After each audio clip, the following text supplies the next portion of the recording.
ओम सजात्म स्वरूप परम गुरु शुद्ध चैतन्य स्वामिने नमः। जिनवर प्रभु की दिव्य ध्वनि जो शुद्ध बोध स्वरूप है, स्यादवाद से जो है अलंकृत शारदे श्रुत रूप है। सिद्धांत गुण पर्याय चतु अनुयोगमय विस्तार है। महिमामय जिनवाणी माँ को वंदना शत बार है, वंदना शत बार है।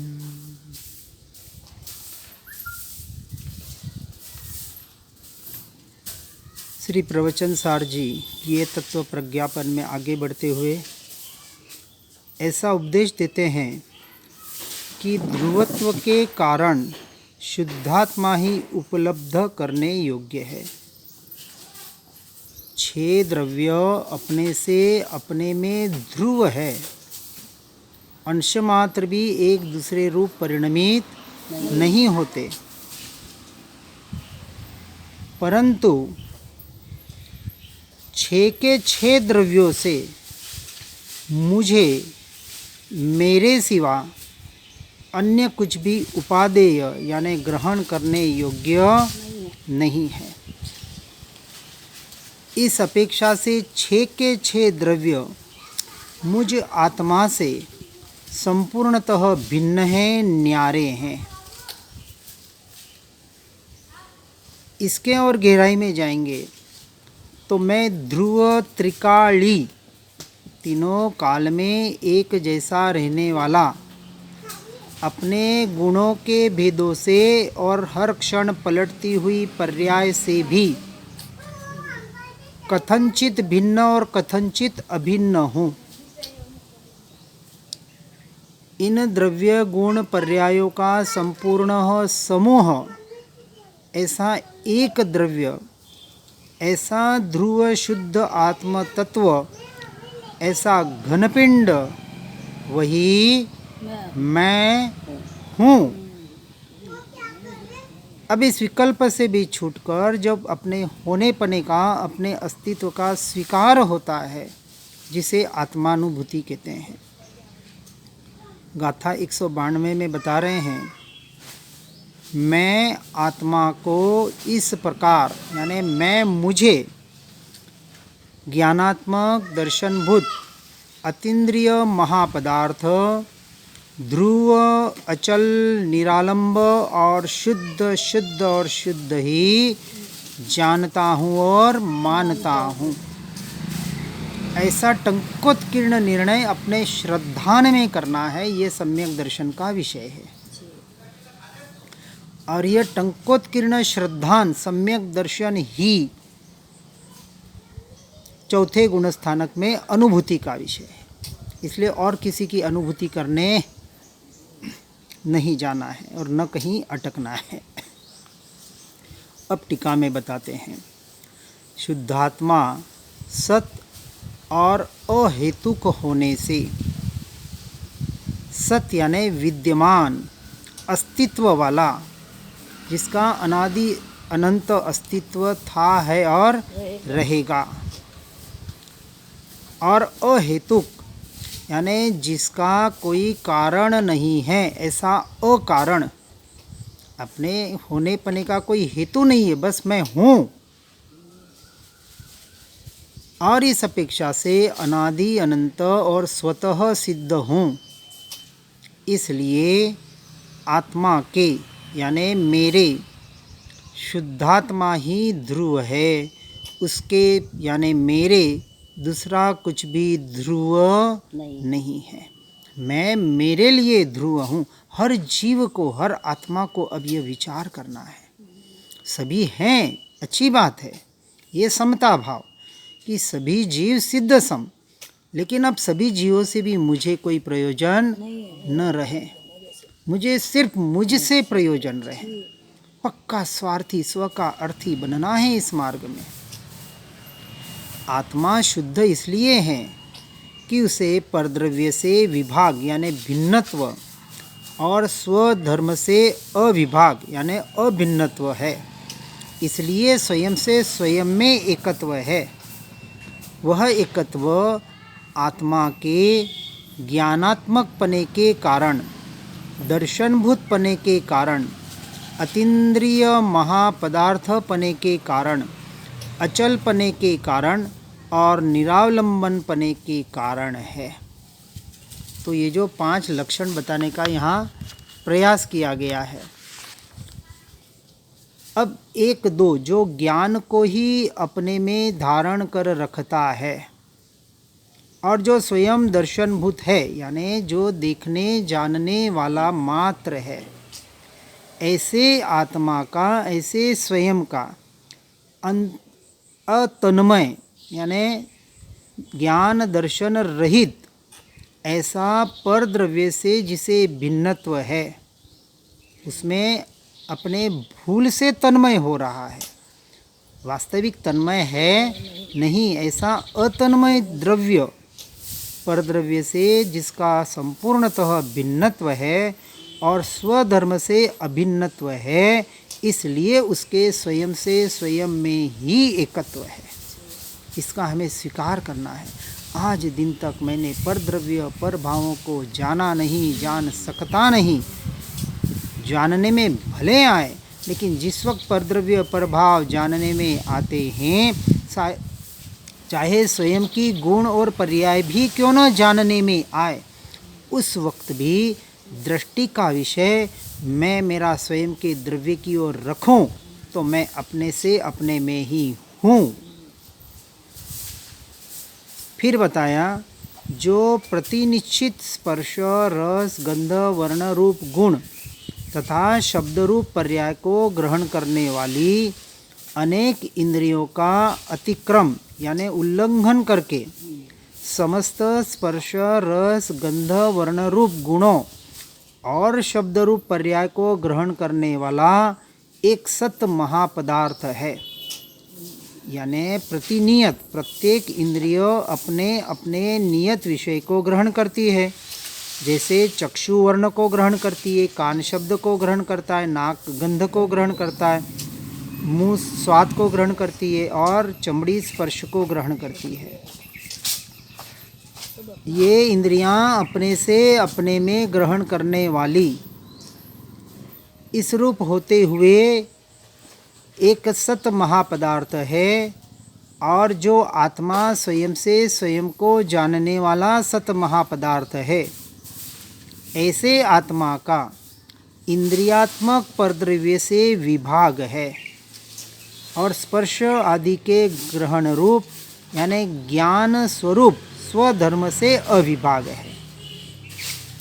यानी अनुभव करना, जानना एकमात्र आत्मा का मेरा स्वभाव है, जो मेरा स्वधर्म है और जिससे मेरा अविभाग है। और जो जानने में आ रहे हैं ऐसे परद्रव्य और परभाव, इससे मेरा विभाग है, यानी मैं उससे भिन्न हूँ, न्यारा हूँ, अलग हूँ।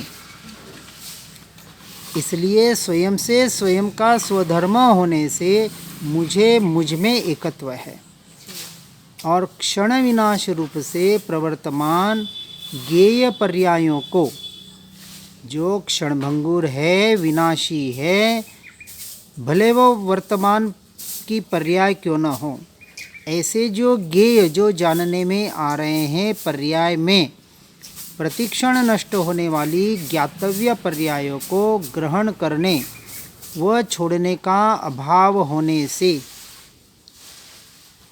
देखो ये जो क्षणभंगुर है, जो जानने में आ रहे हैं, वो हर क्षण बदल रहे हैं और ऐसे निरंतर बदलने वाले को जानना, देखना ये वास्तविक मेरा स्वरूप नहीं है। इस अपेक्षा से ज्ञेय पर्यायों को ग्रहण करने या छोड़ने का मुझ में अभाव है।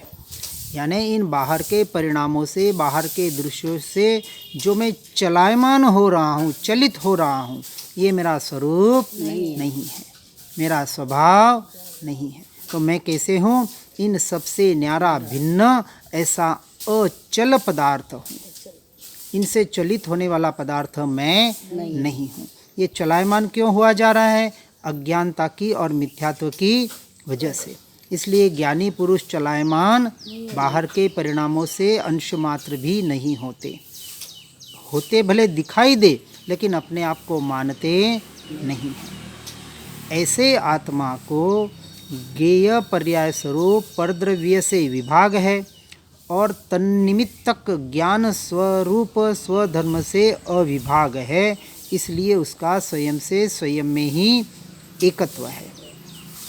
अब यहाँ तन्निमित्तिक का अर्थ है कि ज्ञेय पर्याय जिसकी निमित्त है, ऐसा जो ज्ञान, यानी जब हम विचार करें कि मैं इन ज्ञेयों को जानने वाला हूँ, ऐसा यदि माने तो जानने के लिए ज्ञेय का होना अवश्यंभावी हो गया। लेकिन ऐसा निश्चय कहता है कि ज्ञान को, आत्मा को, अपने को जानने के लिए किसी भी ज्ञेय पदार्थों की जरूरत अंश मात्र भी नहीं है, क्योंकि निरंतर स्वयं से स्वयं को जान रहा है। तो आलंबन किसका लेना है निरावलंबन होने के लिए? स्वयं के स्वरूप का, यानी ज्ञान स्वभाव का।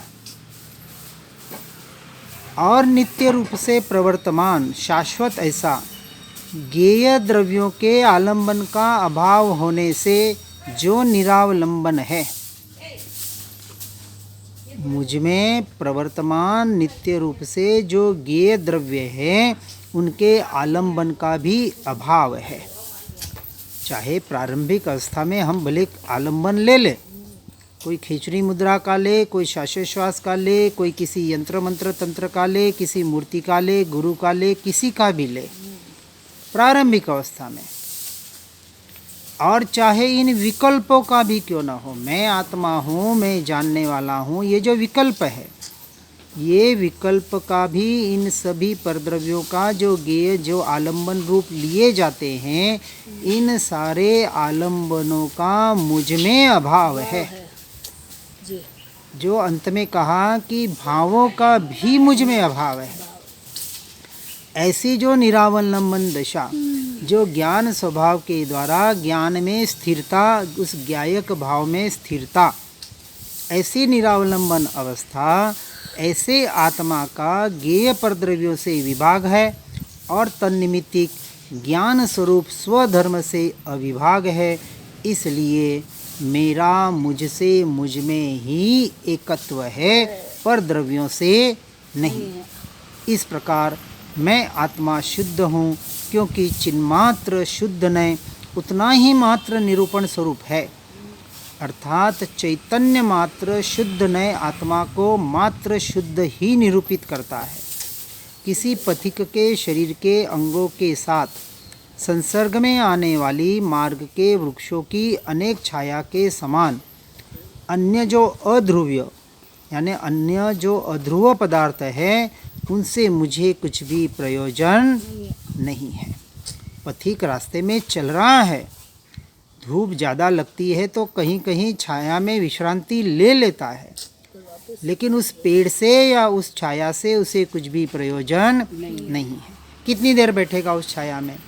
कुछ देर के लिए बैठ गया, लेकिन छाया में बैठना ये उसका उद्देश्य नहीं है, ये उसका अभी कार्य नहीं है, क्योंकि उसे अभी कहीं पहुंचना है। और पहुंचना है तो उस छाया को और पेड़ से उसे छूटना ही पड़ेगा, या यूं कहें कि उसको पहुंचने के लिए जैसे ही वो निकला, स्वयं में वो सब कुछ छूट जाएगा।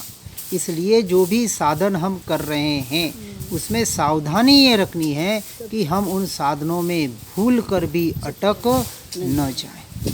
साधन होंगे, आत्मा के लक्ष्य से जो भी साधन किए जाते हैं वही व्यवहार है, उसके अलावा सब कुछ व्यवहाराभास है। तो व्यवहार होगा, निश्चय के लक्ष्य से होगा, और जब जीव निश्चय में एकत्व कर लेगा तो व्यवहार अपने आप छूट जाएगा, या यूं कहे छूटना ही चाहिए। इस प्रकार एक होने से वह शुद्ध है, ऐसा शुद्धात्मा ध्रुव होने से वही एक उपलब्ध, यानी ग्रहण या उपादेय करने योग्य है।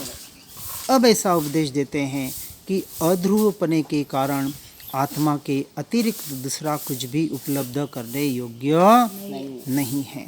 गाथा 193 में कह रहे हैं, शरीर, धन, सुख, दुख अथवा शत्रु मित्र जन, यह कुछ जीव के ध्रुव नहीं है। ध्रुव तो उपयोगात्मक आत्मा ही है। टीका में कहा, जो परद्रव्य से अभिन्न होने के कारण और परद्रव्य के द्वारा उपरोक्त होने वाले स्वधर्म से भिन्न होने के कारण, यानी जो परद्रव्य से अभिन्न होने के कारण और परद्रव्य के द्वारा मलिन और विकारी यानी परद्रव्य के निमित्त से आत्मा का स्वधर्म उपरोक्त होता है, ऐसे स्वधर्म से भिन्न होने के कारण आत्मा को अशुद्धपने का कारण है। यानी जब आत्मा अपने स्वरूप को, अपने स्वभाव को, अपने उपयोग को परद्रव्य में अभिन्न करता है, यानी परद्रव्य में एकत्व ममत्व करता है, तो परद्रव्य के द्वारा होने वाले स्वधर्म से भिन्न होने के कारण तो वो मलिन और विकारी पर्याय उत्पन्न होती है, और वह विकार उत्पन्न होने वाली भी स्वधर्म से भिन्न होने के कारण आत्मा को अशुद्धपने का कारण है। कौन सी? ये मलिन पर्याय। पर्याय में जो विकारी भाव, विभाव, परभाव जो परद्रव्य के लक्ष्य से हो रहे हैं, ये कैसे हैं? अशुद्धपने का कारण है। और ऐसा यानी आत्मा के अतिरिक्त दूसरा कोई भी ध्रुव नहीं है। तो ये जो अन्य है, पर है, ये कैसे मेरे लिए अध्रुव है, और मेरा जो स्वरूप है, स्वभाव है, वही मेरे लिए ध्रुव है। ये परद्रव्य मेरे लिए यानी मेरे सिवा ध्रुव नहीं होने के कारण अध्रुव है, क्योंकि वह असत और हेतुमान होने से, असत यानी मुझ में उनका अंश मात्र भी अस्तित्व नहीं है, इस अपेक्षा से मेरे लिए संपूर्णतः असत है, और मैं एकमात्र स्वयं के लिए सत हूँ। सत चित्त आनंद जो बताया, ऐसा सत स्वरूप। और बाहर की पर्याय कैसे हैं? बाहर के परिणाम कैसे हैं? असत है, अनित्य है। धन देहादिक जो पुद्गल पर्याय है, इसलिए असत है, इसलिए आदि अंत वाली है। ऐसी असत और हेतुमान यानी सहेतुक, जिसकी उत्पत्ति में कोई भी निमित्त हो, ऐसा देह, धन आदि के उत्पत्ति में कोई भी निमित्त होता है, इसलिए वे परतः सिद्ध है, स्वतः सिद्ध नहीं है, पर के आधार पर है, डिपेंडेंट है। और मैं आत्मा स्व के आधार पर हूँ। मुझे अपने में आने के लिए, अपने में रहने के लिए अंश मात्र भी पर की सहायता की जरूरत नहीं है। प्रारंभिक अवस्था में भले पड़ जाए, लेकिन उसे उपादेय मत मान लेना। हेय मानते हुए किसी साधन का हम उपयोग भले कर लें, लेकिन उसे हेय मानते हुए करना है। तो हेय मानते हुए करेंगे तो अपने आप छूटते जाएगा, उसमें एकत्व नहीं हो पाएगा। इसलिए ये परद्रव्य, परभाव, असत, अहेतु होने से आदि अंत वाले हैं और परतः सिद्ध है, यानी पर के आधार पर है। और ध्रुव तो उपयोगात्मक शुद्ध एक आत्मा ही है। और ऐसा होने से मैं उपलभ्यमान अध्रुव ऐसे शरीरादि को वे उपलब्ध होने पर भी उपलब्ध नहीं करता। उपलब्ध नहीं करता यानी अब हमें उसे दृष्टि का विषय नहीं बनाना है। चाहे ज्ञान का विषय बन जाए, जानने में भले आए, लेकिन उसको जानते वक्त यदि हम अपने ज्ञान स्वभाव की तरफ और ज्ञायक भाव में दृष्टि स्थिर करने का प्रयास और पुरुषार्थ करेंगे, तो हम स्वयं से स्वयं को ही उपलब्ध हो जाएंगे। और ध्रुव ऐसे शुद्धात्मा को मैं उपलब्ध करता हूँ, ऐसी बात यहाँ बताई है। इस बात को सुनकर समझकर अब हमें क्या करना है? अपना स्वयं में ठहरना। परद्रव्य परभावों से दृष्टि को हटाकर एकमात्र स्वद्रव्य और स्वभाव में ही दृष्टि करने का प्रयास और पुरुषार्थ करना है। हर जीव इस मार्ग पर यही पुरुषार्थ करने में आगे बढ़कर मोक्ष मार्ग पर निरंतर आगे बढ़ने का प्रयास करे। इसी भावना के साथ ओम नमः सिद्धम। श्री जिनवाणी जिनवरवाणी जग जीवों को सुखदानी, मोह विनाशक तत्व प्रकाशक भविक जनों के मन आनी। पूर्ण ज्ञान के महासिंधु से रत्न त्रय के रत्न मिले, ज्ञान भानु का उदय हुआ है, भव्यों के ही कमल खिले।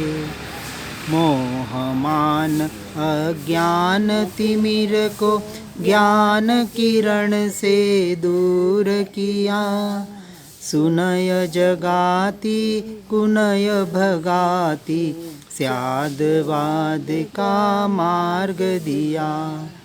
वस्तु स्वरूप यथार्थ बताया, बतलाया निज आत्मरा। धन्य धन्य जिनवाणी माता, शत शत वंदन सतत प्रणाम, शत शत वंदन सतत प्रणाम।